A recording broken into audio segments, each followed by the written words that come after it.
PATA Annual Summit is one of the examples of how your people are mixing business with leisure, because I know for sure a lot of you are extending your stay here over the weekend to enjoy the destinations around UAE. So, well, that's the example. But what struck to me was the, from what Chip said, around the gig economy for gig workers and how labor shortage, which is a challenge, is bringing in a newer opportunity for people or workers who are working in the industry. And that way, it brings in skilled labor to the companies. It brings in diversified work opportunities to the employees as well. So thanks, Chip, for a great session there. Let's move on. When we talk about manpower, we don't talk in term, we should also say woman power, because that's what is driving large parts of the medium, small enterprises which drive the tourism industry. Tourism and travel industry is not only about the big brands that we talk about, it's about the allied industries that work around it. These are the smaller and the medium companies, medium industries, and most of them largely employ women. But post-COVID, and because of a lot of other threats to the industry, we've seen job losses around that, and a lot of it has been impacted onto the women workforce. And that is our next session, and that's the topic of our next session, supporting women in MSMEs. And for this, let me invite Leila Serhan to make her presentation. She's the Senior Vice President and Group Country Manager for Visa. She looks into the markets of Middle East, North Africa, and Pakistan.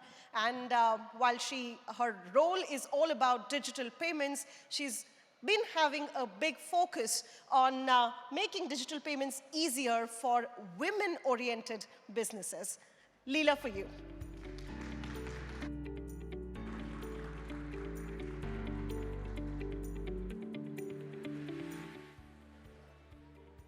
Good afternoon. I think we can say good afternoon. Thank you so much for the introduction, and it's great to be here. I live in Dubai, so it's not my first time in the UAE, and Ras Al Khaimah is actually a wonderful place where Dubai people come here on staycations. So, but let me jump into the topic. I think I have 5 minutes. So I wanted to put up this quote from D Hawk. D Hawk is the founder of Visa. He founded Visa more than 60 years ago. And I thought of it because I think we're here on an important platform for the travel industry. And we're here recognizing small businesses, but also women-led small businesses in the travel industry. And we know that the travel industry relies heavily on those micro and small enterprises, whether we're talking about restaurants, crafts, homestays, I mean, you name it, and you know it probably better than anyone.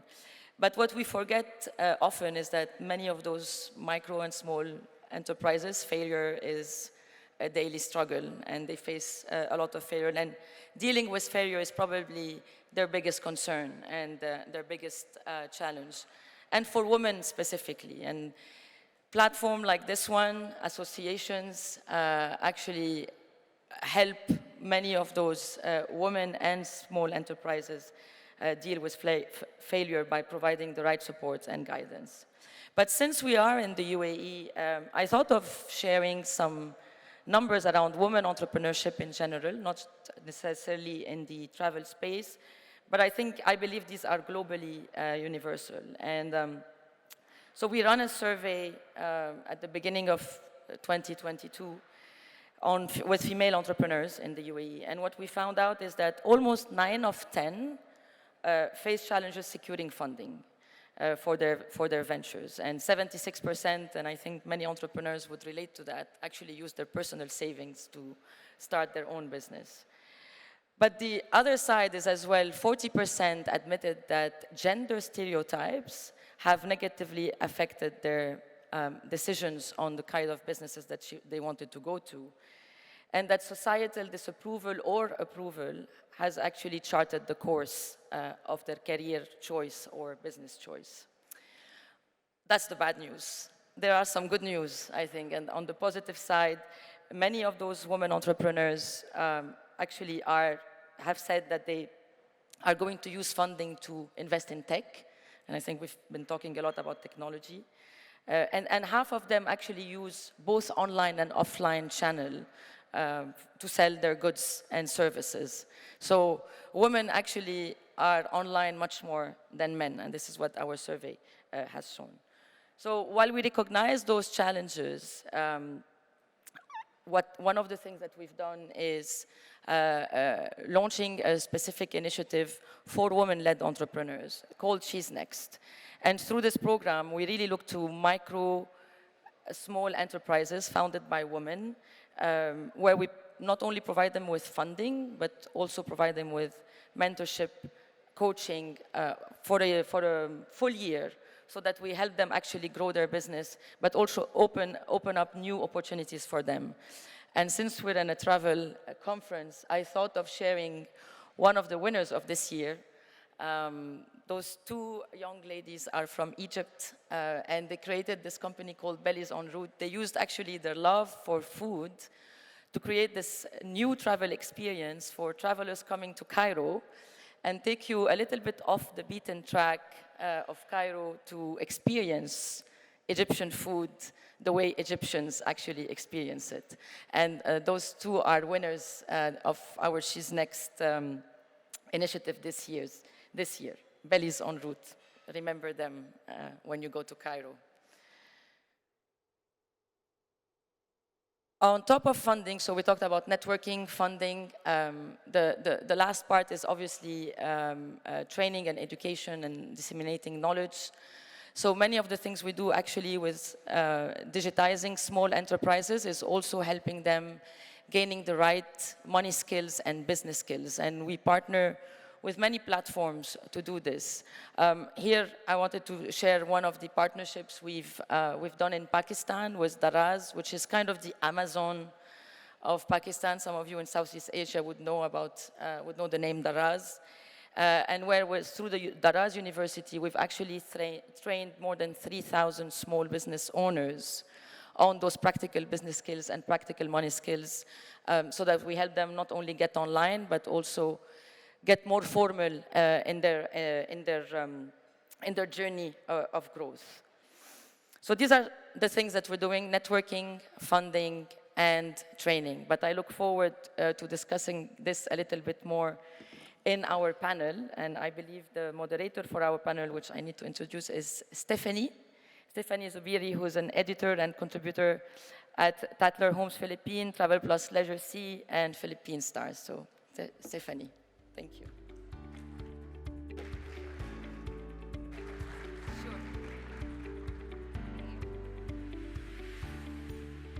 Hello, everyone. It's nice to see everybody here again. I was here yesterday. Leila, please sit and join us. This is going to be a lovely panel. I'm all about empowered women, strong, empowered women. So first, I'd like to introduce the rest of our panelists. We have Virginia Messina, Senior Vice President, Advocacy Communications, World Travel Tourism Council. We also have, of course, Liz Ortiguera from PATA. No, you're not joining us today? Okay, so Liz is not joining us. So we have Noredah Othman, Chief Executive Officer of the Sabah Tourism Board. We also have, patching in directly with us today, we have Martini and Paham, the Deputy for Resources and Institutions, Ministry of Tourism and Creative Economy. Hi, thank you so much for joining us today. And last, the rose among the thorns, we have Andrew Chan. Hi, Andrew. Join us, ladies, up on stage. Yes, yes. Okay.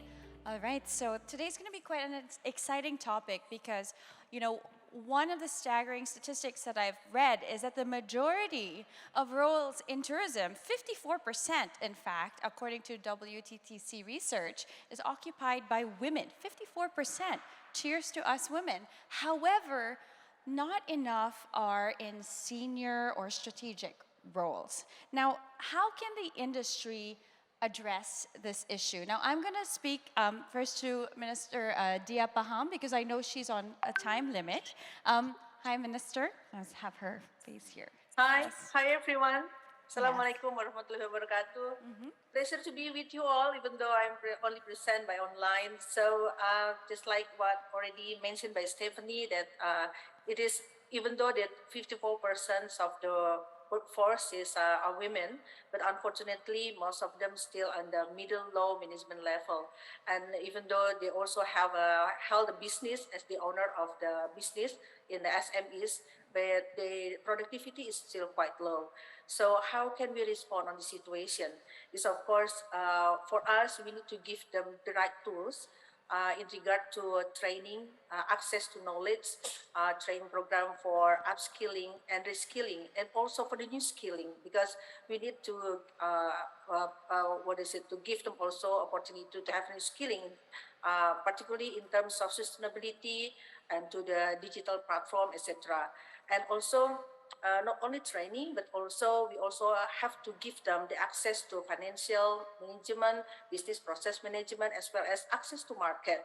And last but not least, we also have to give them the right to voices their opinion, because we believe that women with the opinion, women with voices are definitely are the strong women. And I very proud to share with all of you that in our ministry, the vice president, the vice minister, as well as the secretary general are both women. And many positions in the middle of management in our ministry are also women. So we hope that this can inspire lots of women, because we need to have a support system for us as women to support each other, to inspire each other, because in terms of education, when we educate a man, we educate a man. But when we educate a women, we educate generation. I love that. Thank you so much. Okay, I'm going to move here and be cozy. Why am I so far away from everybody? That was so profound. I like this. When we educate men, we educate them. But when we educate women, we educate generations. This is very insightful. Now, Virginia, I wanted to hear from you because you are from the WTTC. So what are your thoughts on these statistics and how can we change this?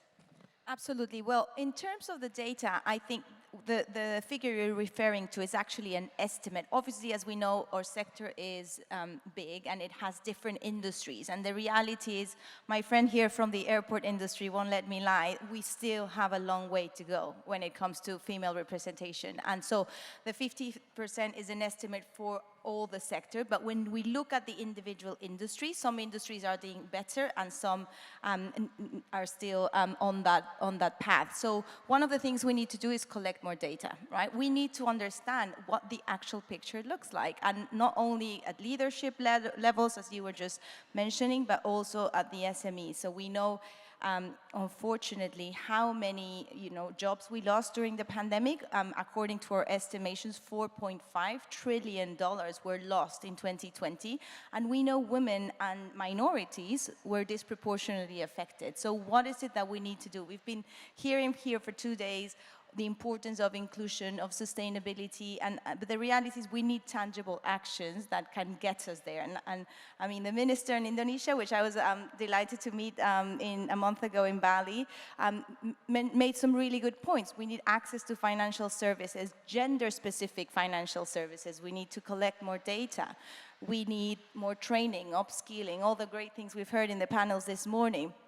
And we also need, to be completely blunt, formalizing some of these businesses, because we know there's a huge informal economy out there, and as I say, all the vulnerable people are unfortunately more affected. And I think, the digital space has allowed also this informal activity to flourish. I mean, the number of home bakers in the Philippines alone, that sort of, the mompreneur as well, that also contributes to this economy. How about, let's hear from Sabah here, over here. I saw you nodding your head in agreement. What are some of your thoughts?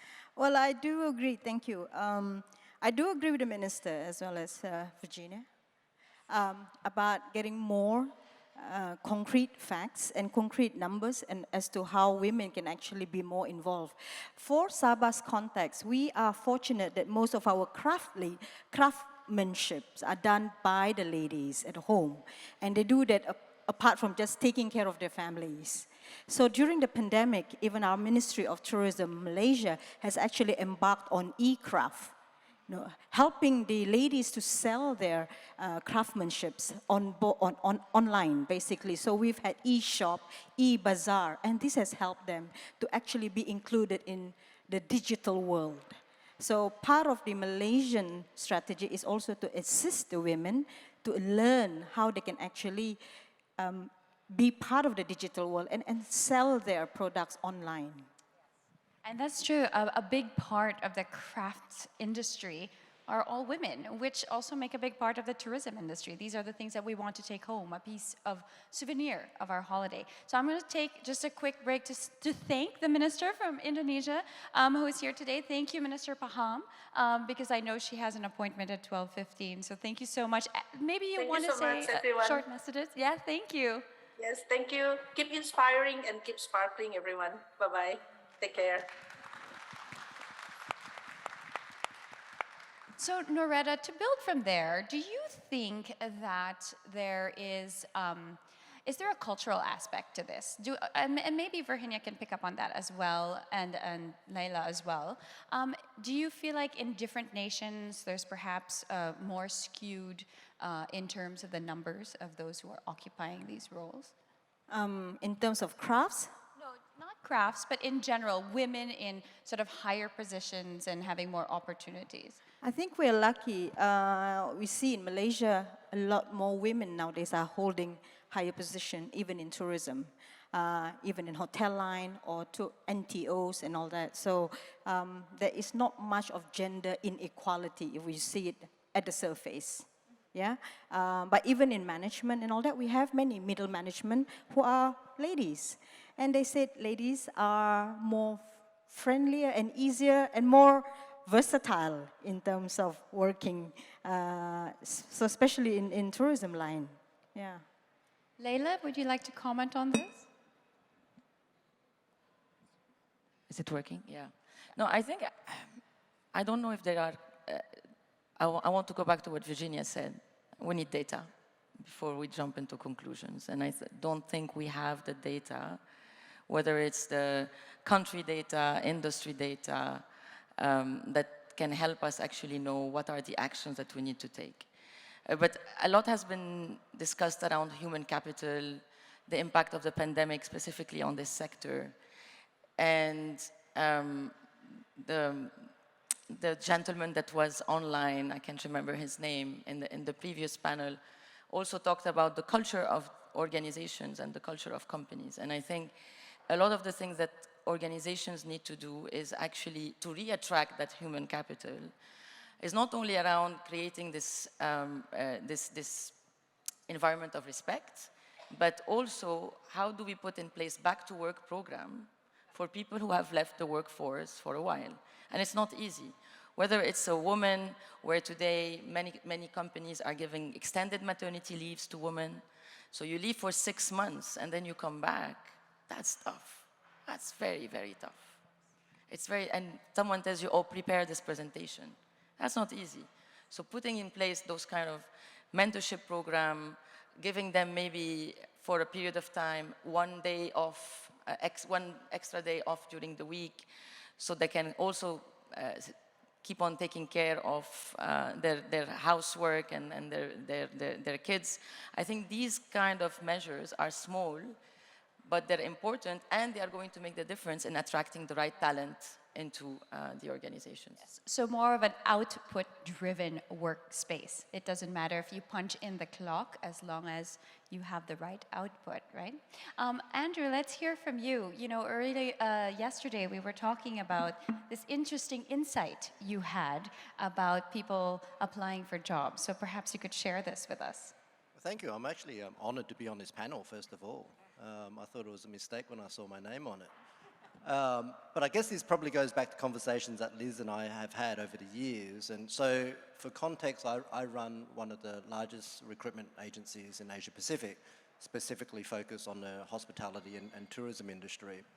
So we do have our own internal data and statistics. And one of those that, from an observation point of view, that we notice when we're working with clients and recruiting for them, is that male candidates normally would apply for a job when they're 80% ready. So they would normally talk their skills up in an interview situation, whether with us as recruiters or whether it's with clients, versus female candidates where they would be 120% ready before they would be willing to apply for a position.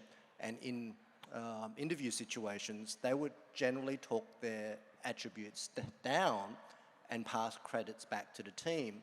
So it's something that we work with clients on where, you know, if we're working with clients on interviewing candidates, that they need to be a little bit more holistic in terms of receiving that information from male and female candidates. And often we will see that because the male candidates do talk themselves up in such scenario, they would more often than not get the position, particularly in senior management positions. The other interesting fact, I guess, is for the last 10 years, we've been running a mentorship award because we certainly feel that mentoring next generation as an industry is important. So at ACI, we've been giving a Mentor of the Year award, and the last 7 out of 10 have been women. And I think that's indicative of, and the importance of female executives and female leaders, particularly as we're having a human capital crunch, that they do provide better mentorship from what we've seen. Now, I don't want to, this is generalizing, so men, don't beat me up at lunch. I'm just purely here giving facts on what we observe as the company. Thank you so much. So let's build from there, Andrew. What are the ways that we can enable and empower female leaders from an HR perspective, you know, something practical? I think communication is really important. You know, here we are before in the previous panel talking about having a youth advisory board and youth board. I think from organizational standpoint, it's equally important to have a diversity board as well. Not just women, but I think diversity in general is something that's probably could do with more improvement in our industry. So yeah, having more voices from a diverse range of employees within an organization.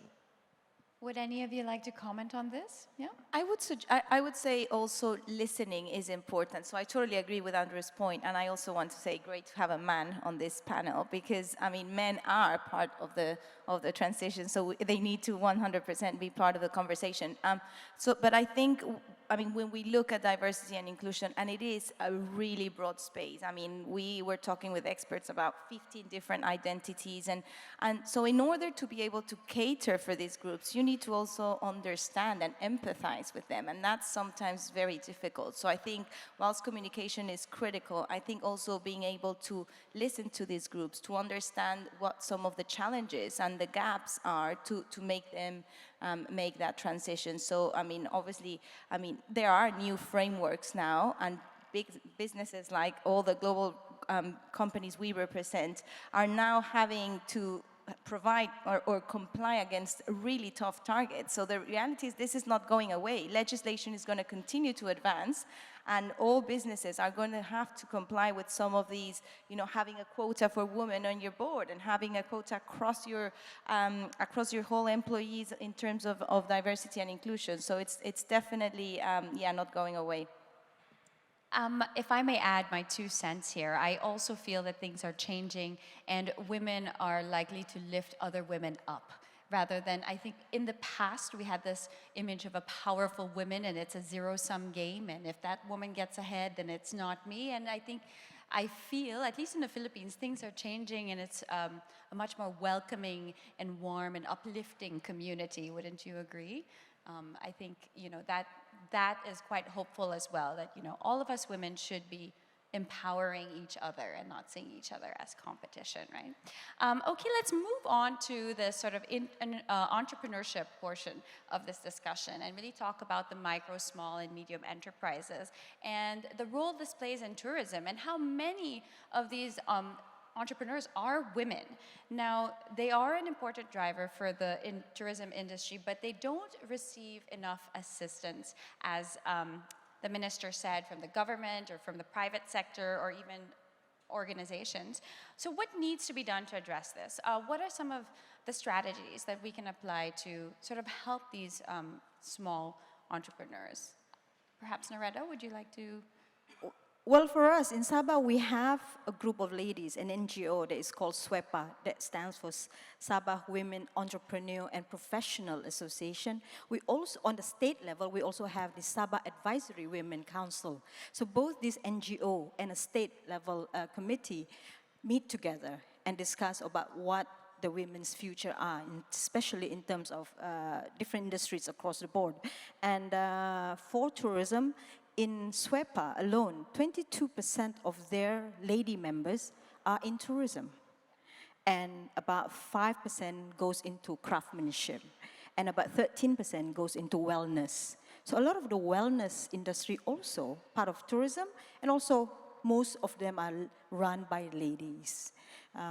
So the constant communication, like you said, knowing what they need and where are the channels for them to actually excel is important. Yeah, and having a voice is not enough. You have to be listened to and understood. So voicing it just is not enough, but to be understood and to be listened to. Yeah. What do you feel, perhaps Leila can answer this, what do you feel are the specific needs of women-led MSMEs?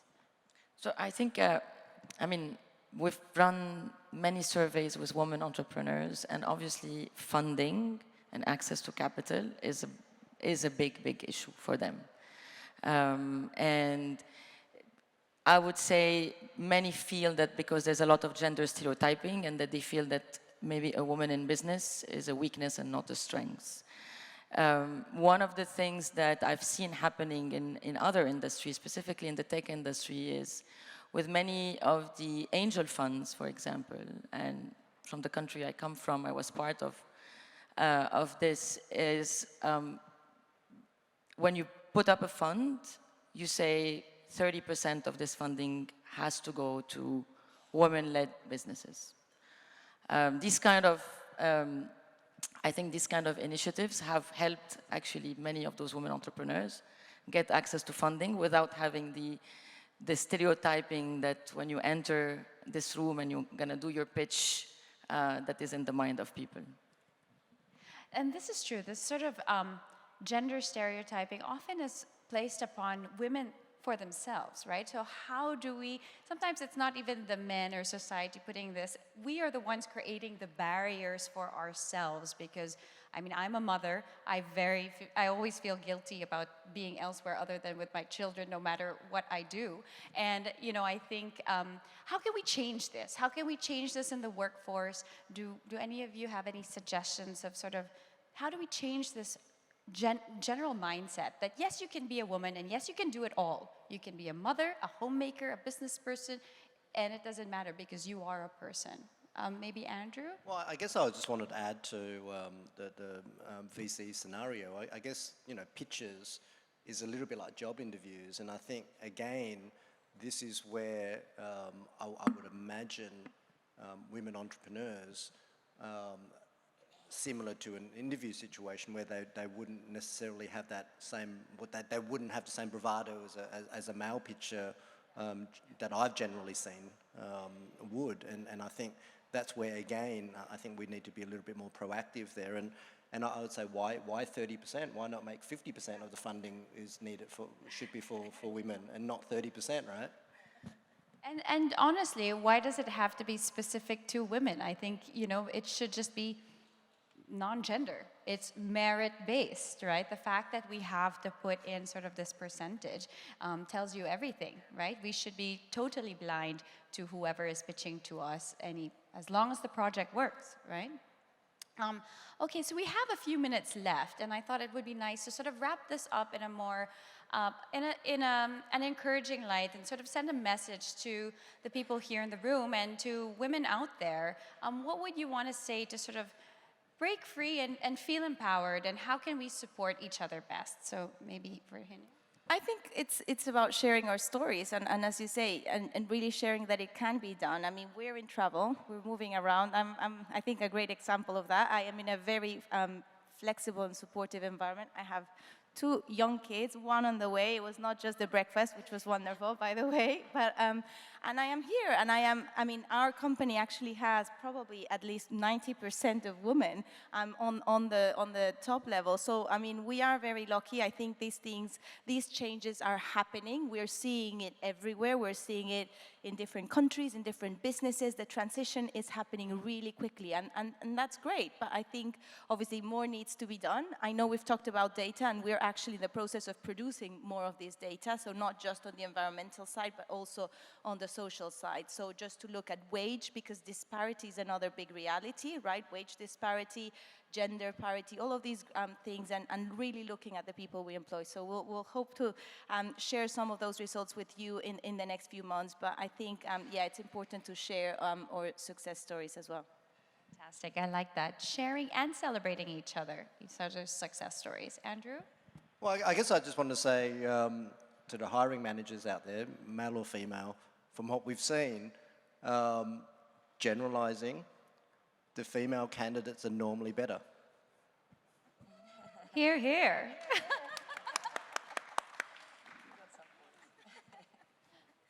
Noredah. Thank you, Andrew.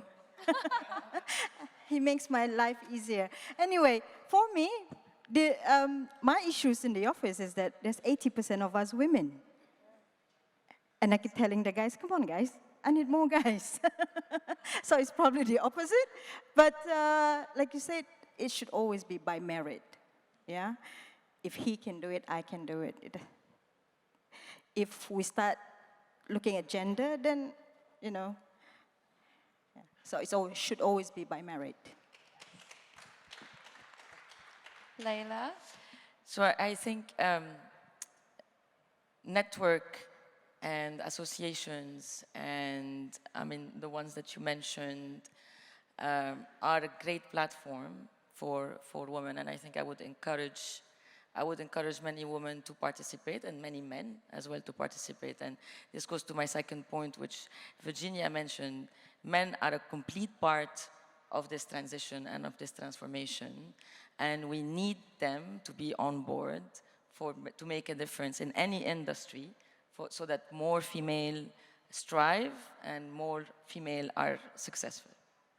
Definitely. You know, I am the mother of 2 boys, and there's nothing more important to me than teaching them that, you know, respect women, uplift women, and that we are all part of one community. And again, let's be blind to whoever is doing the job. As long as we get the job done right, it doesn't matter where you're from or what gender you are, as long as we're doing a good job, right? And we can celebrate that all across the board and all across the different nations and industries. So thank you so much for joining us on the panel today.